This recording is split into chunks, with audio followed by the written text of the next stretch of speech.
Introduction to Neural Network. An introduction to the neural networks. How does the neural network work? What is the relationship between neural network and human nervous system? How a neural network can be trained? In neural network, the word neural comes from the neuron of the nervous systems.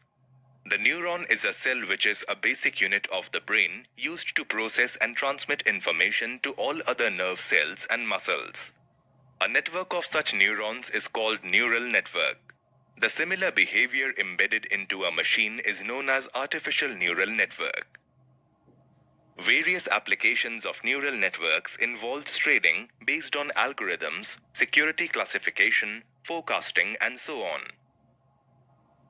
The applications of artificial neural networks are very interesting. They are used in creating chatbots which have auto-replying feature, suggested email replies, Facebook item tagging, showing items of our interest in e-shopping web portals.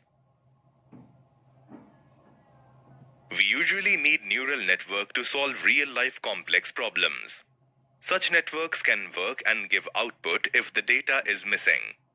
The another use of neural network is that they are able to find data features automatically without needing any input from the programmer.